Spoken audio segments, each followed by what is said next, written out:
ඔන්න ගොඩ දවසකට පස්සේ ඔයාලට මම අරන් ආවේ දකුණේ රසට හදන බිලින් අච්චාරුව.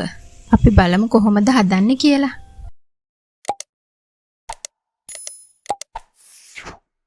අපිට මේකට ඕනි කරන දේවල් ටික බලමුකෝ. මුලින්ම අපිට බිලින් ඕමනා වෙනවා. බිලින් මේ සෝදලා බිලින් ගෙඩිය සෝදලා හතරට පළලා හොඳට අවුවේ දාලා වේල ගන්න ඕන. අපිට තව ඕමනා කරන හාල් මැස්සෝ රටලූණු කරපිංච රම්පේ අවු මිරිස් සුදු ලූණු ටික ලුණිජ්ජ මෙන්න මේක තමයි විශේෂම දේ අපට බිලින් අච්චාරුව හදන්න. මේ කොළ පාට මූඩියේ තියෙන බෝතලේ තමයි ලුණිජ්ජ තියෙන්නේ. ඒ වගේම විනාකිරි ටිකකුත් උමනා වෙනවා. ඊට පස්සේ කෑලි මිරිස් මිරිස් කුඩු ටිකක් 3-5 බැදපු 3-5 කුරුඳු ලුණු මෙන්න මේ දේවල් තමයි අපිට ඕමනා කරන්නේ මේ බිලින් අච්චාරුව හදාගන්න. අපි මුලින්ම බලමු 3-5 ටික මේ 3-5 ඔක්කොම ටික කබලේ දාලා බෙද ගන්න ඕන. වෙන වෙනම බෙද ගන්න. එකට දාලා මේව කරොත් එහෙම ඉක්මනට අර කර වෙන නිසා වෙන වෙනම බෙද ගන්න. මුලින්ම අපි 3-5 ටික බෙද ගන්නවා. ඒක වෙනම භාජනයකට දාගන්න. ඊට පස්සේ කෑලි මිරිස් ටික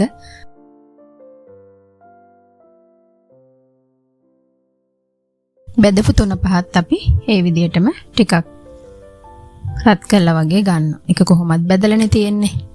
කුරුඳු පොතු ටිකකුත් අපි මේ විදිහටම කබලේ දාලා ගන්නවා. කුරුඳු පොතු ටික මේ කුඩු කරලා ගන්න මේව කරලා. දැන් අපි ලුණු ටික බෙද ගන්න. තෙල් ටිකක් දාලා තාච්චියකට ලුණු ටික බෙද ගන්න ඕන.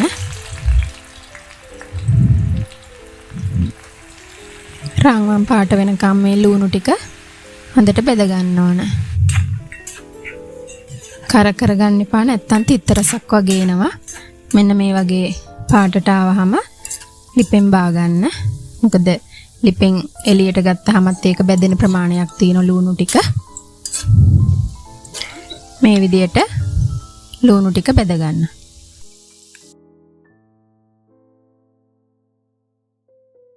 ඊට පස්සේ අපි හාල් මැස්ස ටික බෙද ගන්නවා. හාල් මැස්ස ටික ගොඩාක් කර වෙනකන් තියාගන්න එපා. අර කැඩෙන ප්‍රමාණයට වෙනකන් බෙද ගන්න. මෙන්න මේ විදියට. ඊට පස්සේ අපි අවු මිරිස් ටික බෙද ගන්නවා.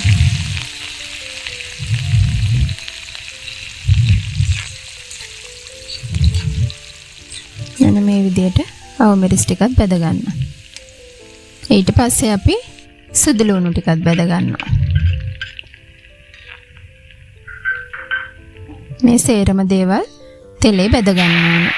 දැන් ඔන්න කරපිංච රම්පෙකට දාලා බෙද ගන්නවා. ඒක නම් දාපු ගාම්ම ගන්න. මෙන්න මේ විදියට දැන් සේරම ಜಾති ටික බෙදගෙන තියෙන්නේ. අපි දැන් බිලින් අච්චාරුව හදන්න මැටි වලඳක් තමයි ගන්න ඕන. අපි මේ මැටි වලඳක් ලිපේ තියලා ඒකට අන්න අර ලුණිජ්ජ ටික දාලා චුට්ටක් රත් වෙන්න ඇරලා දැන් බිලින් ටික ඒකට දාලා හොඳට තඹ ගන්න ඕන. බිලින් ටික තැම්බෙන්නේ ලුණිජ්ජ වලින්. ඒකේ හොඳට දාලා මේව කරන්න මෙන්න මේ විදියට ඉස්ම ගතිය තිබුණත් කමන්නේ. බෙදගත්ත සේරම දේවල් ලුණු, කරපිංචා, අවු මිරිස්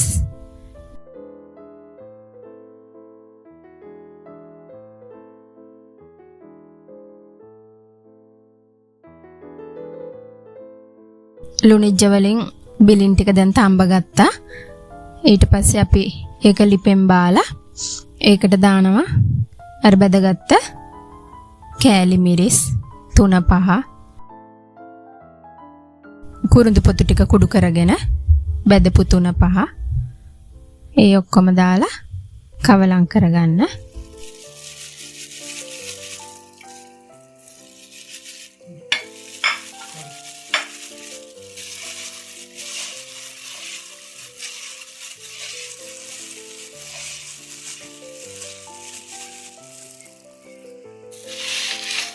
ඊට පස්සේ අර බැදගත්ත හාල් මැස්සෝ ලූණු සුදු ලූණු අවු මිරිස් ඒව ටිකත් මේකටම දාලා හොඳට අතින් පොඩි කරගන්න ඕන. සියලුම දේවල් මිශ්‍ර වෙන විදියට ඔය විදියට අතින් අනා ගන්න.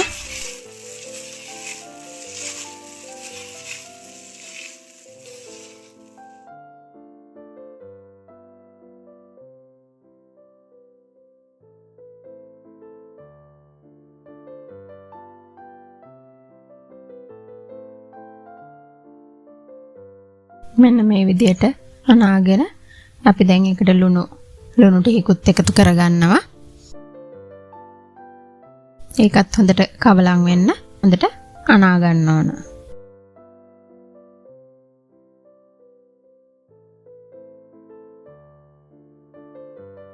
දැන් අපි මේකට දානවා හැඳි දෙකක් විතර වගේ දැම්මහම ඇති අපි මේ සේරම දේවල් බැදගත්ත තෙල් ටිකක් මේස හැඳි දෙකක් විතර මේකටම දානවා. ඒ බැදගත්ත තෙල් වලින්. ඊට පස්සේ අපි විනාගිරි ටිකකුත් දාලා තව ටිකක් හොඳට අත ගන්නවා. අත ගාලා දැන් මේක මේ මද රස්නේ ගතියක් වගේ තියෙන්නේ. ඒක නිසා මේ අතින් අල්ලන්න පුළුවන් මේක අනා ගන්න. අන්තිමට අපි හොඳටම නිවුනහම දෙහි ටිකකුත් දාලා හොඳට අත ගා ගන්න. කැමති නම් මම සීනි ටිකක් එකතු කරා. ඔයාලටත් කැමති නම් සීනි පොඩ්ඩක් එකතු කරන්න පුළුවන්.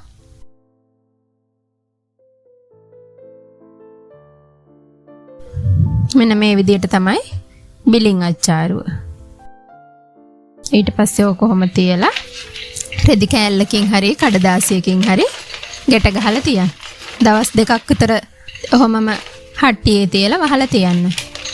ඊට පස්සේ කෑමට ගන්න පුළුවන් බෝතලයකට දාලා කල් තියාගන්න පුළුවන්. මේ බිලින් අච්චාරුව කොහොමත් මාසෙකට වැඩි ප්‍රමාණයක් කල් තියාගෙන කන්න පුළුවන්. එහෙනම් තවත් වීඩියෝ එකක් අරගෙන ඔයාලා හම්බෙන්න එන්නම්.